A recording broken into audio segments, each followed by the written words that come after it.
Hola, ¿qué tal? ¿Cómo están, amigos podescuchas que siguen Consejos Divinos en el canal de Restaura Ministerios en YouTube o que siguen el podcast Consejos Divinos en Spotify o Apple, entre otras? Quiero hablar de cuando somos iglesia que aman a las familias. Y esa es la pregunta, ¿somos una iglesia que ama a las familias o no?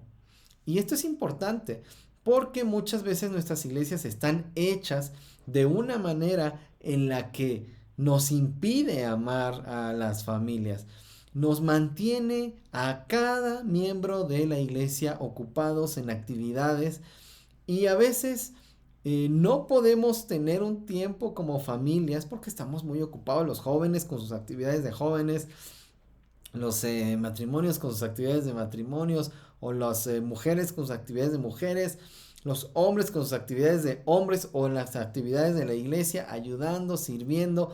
En fin, a veces las iglesias funcionan de una manera en la que divide, nos separa a los miembros de una familia. Y no solo no tenemos tiempo de convivir como familias, sino que en el contexto de la iglesia cada quien está en lo suyo. Ahora, por supuesto, cada quien, está bien que los adolescentes cristianos pues, tengan compañerismo con otros adolescentes cristianos, y que las mujeres tengan compañerismo con otras mujeres y los hombres con otros hombres. No estamos diciendo lo contrario, pero el hecho de que la iglesia esté configurada, su calendario, sus prioridades, sus actividades, el hecho de que la iglesia funcione de tal manera que nos mantenga separados a los miembros de una familia, eso no es sano, eso no es bueno. Y este video, como todo lo que hacemos en restauraministerios.org, es precisamente para ayudarnos a reflexionar en cómo estamos haciendo las cosas y en las motivaciones que muchas veces tenemos al respecto. Hay algunos enemigos, algunas amenazas a la familia. Por supuesto, una de estas amenazas pues es el pecado. Y el pecado lo que nos hace pensar es que tú eres lo único que importa. No importan tus padres, o no importan tus hijos, o no importa tu esposa, no importa tu esposo, porque lo único que importa eres tú. Y el mundo y sus filosofías es el mensaje que nos están taladrando todo el tiempo en nuestras cabezas. Solo tú importas, solo tú importas. Hay una sola vida. De lo que se trata en esta vida es de ser felices. Entonces cada quien está pensando, cada uno de los miembros está pensando en su propio beneficio, en su propia felicidad, ¿no es cierto? Pero en el contexto de la iglesia esto debe ser muy diferente. Cada uno de los miembros de la familia entiende que en Cristo está su felicidad, porque en Cristo está su plenitud, está su paz, está su gozo, etcétera. Este tipo de cosas son las que mantienen a la familia unida, porque mientras cada uno de los miembros de la familia se mantiene unida a Cristo, cada uno de los miembros de la familia se mantendrá unidos entre sí. Por eso, en el contexto de la iglesia, cuando estamos muy ocupados haciendo distintas cosas, a veces ninguno de los miembros de la familia están realmente ocupados en examinarse, en entender, estoy viviendo de una manera en la que mi plenitud, mi paz, mi gozo, mi amor están en Cristo. O qué pasa, hacia dónde nos está llevando realmente esto. Y obviamente si cada uno de los miembros de la familia están ocupados solo en sí mismos, pero en su beneficio, en su propia felicidad, pues vamos a empezar a tomar decisiones cada vez más egoístas, cada vez más enfocadas en nosotros mismos, y dejamos de pensar en comunidad. De entrada el esposo y la esposa, el matrimonio, dejamos de pensar en el otro. Como familia, dejamos de pensar en el otro. Y si desde la familia empezamos así, la iglesia en su conjunto será un montón de individualidades, porque cada uno estará enfocado en sí mismo. Imagínate, cuando cada uno de los miembros de la familia vive esclavizado a sus pasiones desordenadas, esto ¿En qué lo vamos a comprobar? Bueno, en que los padres pues van a exasperar a sus hijos y hacerlos enojar.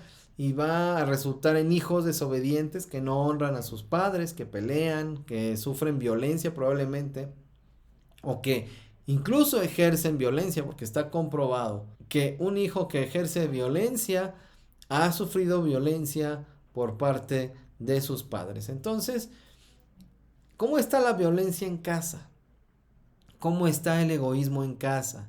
Si lo pensamos por un momento, es la familia, la comunidad que debería ser la más segura, la más amorosa, en la que aprendemos las cosas más importantes de la vida. Y sin embargo, los padres llevan a sus hijos a la iglesia, ¿no? Entre comillas, a la iglesia como si fuera un lugar. Los padres llevan a sus hijos desde pequeños para que aprendan de Dios. Pero ¿realmente están aprendiendo de Dios? ¿Realmente ustedes pueden ver en el carácter de sus hijos que se parecen más a Cristo? Pero además, déjenme, les digo, que no es en la iglesia como este lugar mágico, ¿no? Que van a hacer el trabajo de los padres. Son los padres los que en el día a día les testifican a sus hijos cómo se ve un hombre que teme a Dios, cómo se ve una mujer que teme a Dios, cómo se ve un hombre que ama a Dios. Bueno, se ve como el papá, en cómo habla, en cómo piensa, en cómo se comporta, cómo trata a su esposa, cómo trata a los hijos, cómo trata a otras personas. ¿Cómo es una mujer de Dios? Bueno, también con lo respectivo a la mamá. Ahí es donde los hijos en el seno familiar aprenden cuál es no solo la doctrina cristiana, sino cómo vive un cristiano, cómo se comporta alguien que se llama hijo de Dios, cómo se comporta alguien que dice amar a Dios por sobre todas las cosas y al prójimo como a sí mismo. Pero cuando esto no ocurre, cuando los padres no están viviendo el evangelio, cuando hay pecado en estas relaciones familiares, los vicios se multiplican y no solo hablando de drogadicción, de alcoholismo, pues estamos hablando principalmente de adicción a los videojuegos, adicción a las redes sociales, adicción a la pornografía, aunque ustedes papás no lo sepan, adicción a los dispositivos móviles. Y los vicios en general nos enferman y nos separan unos de otros, nos van aislando de a poco. Entonces, imagínense que a eso le añadimos, a este escenario de la familia, a este escenario de los pecados y de los vicios, le añadimos una cultura de iglesia en la que hay condenación, en la que está prohibido dudar, está prohibido fallar. ¿Por qué? Porque si fallas estás fuera de la comunidad. En cambio, una cultura de restauración en una iglesia, la gente, las familias que forman parte de esta iglesia, no tienen una licencia para pecar o para fallar, sino que saben que cuentan con otras personas para ser escuchados, para ser animados, para ser corregidos, para ser exhortados, para perseverar en la fe en Jesucristo. Entonces, también la cultura de la iglesia pesa y pesa mucho en una iglesia que ama o no a las familias. Podría haber una cultura de condenación en la que el que falla es condenado, o podría haber una cultura de restauración en la que el que llega a necesitar ayuda de otros es escuchado, es cuidado, es atendido por los demás y es restaurado si lo llega a necesitar.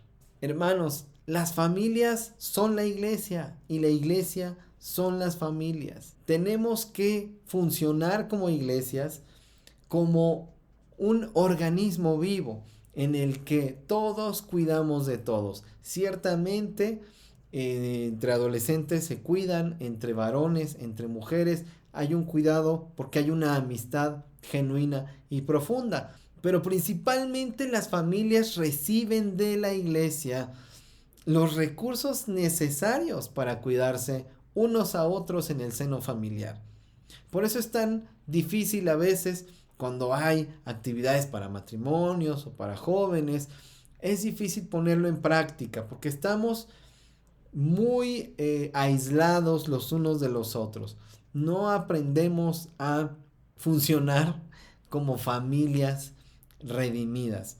Como que no sabemos cómo, a veces no sabemos cómo poner en práctica las verdades del Evangelio en la familia.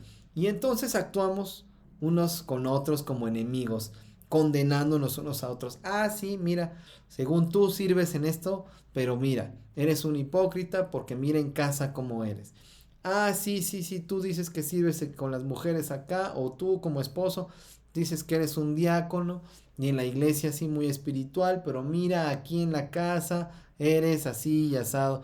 Y nos acusamos mutuamente entre los miembros de la familia y nos vamos conformando como si fuéramos enemigos unos de otros.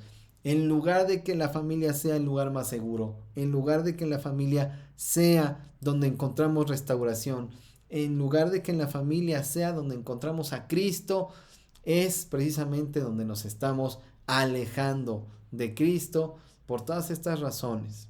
Seamos iglesias que aman a las familias, dando recursos a las familias para que ahí, en este santuario que es la familia, el padre, la madre y los hijos encuentren a Cristo unos con otros. Es decir, los hijos encuentran a Cristo en el papá, en la mamá, y los padres encuentren a Cristo en sus hijos.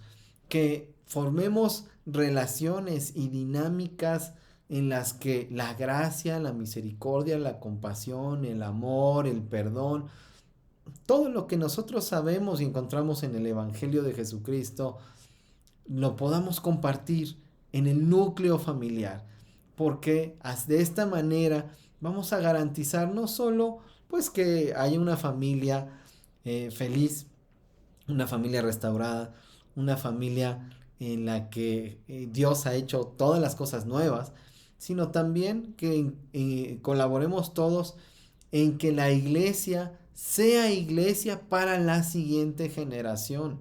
Y pues muchas veces nuestras iglesias funcionan como solo para los adultos, ¿verdad? Como que las iglesias están hechas solo para los adultos y esto es un grave error. Y ponemos a los niños a hacer actividades para que estén entretenidos y realmente no están aprendiendo de Dios. Y no es que en las actividades para los niños con la iglesia, ahí es donde van a aprender de su fe y de la doctrina. No, no, no, eso también ocurre en la familia. Por supuesto que sí, pero finalmente como iglesias también tenemos que poner recursos idóneos para enseñar a los hijos acerca de Dios. Y tiene que la iglesia cobijar a cada uno de los miembros de nuestras familias para que seamos iglesias que amamos a las familias. No seamos iglesias que separamos a las familias, que dividimos a las familias, que no están pensadas para las familias. Las iglesias son familias redimidas, familias en las que ahí podemos ver claramente la obra de Dios al hacer todo nuevo. Y estamos en constante aprendizaje, estamos en santificación, estamos caminando juntos como familias para que el Señor nos esté depurando. Estamos caminando hacia la libertad unos con otros, la libertad del pecado, para no pecar unos contra otros, sino para santificarnos unos con otros. De esta manera se garantiza que la iglesia continúe y siga siendo iglesia para la siguiente generación. Entonces, preguntémonos, ¿qué debemos hacer? ¿Qué ajustes debemos instrumentar en nuestras iglesias locales para ser iglesias que aman a las familias?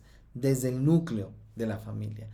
Para ser padres de los que no tienen padre, para ser madres de los que no tienen madre, para ser hijos de los que no tienen hijos, para ser abuelos de los que no tienen abuelos o nietos. Todos encontramos familia en la familia del Señor y todo pensar en esto es crucial para que Dios pueda usarnos como instrumentos útiles para su obra. Pensémosle, démosle tiempo a estas conversaciones en nuestras iglesias. ¿Qué piensas? Déjanos un comentario en este video o donde estés escuchando este contenido. Gracias por acompañarme hasta aquí. Que Dios sea contigo y hasta pronto.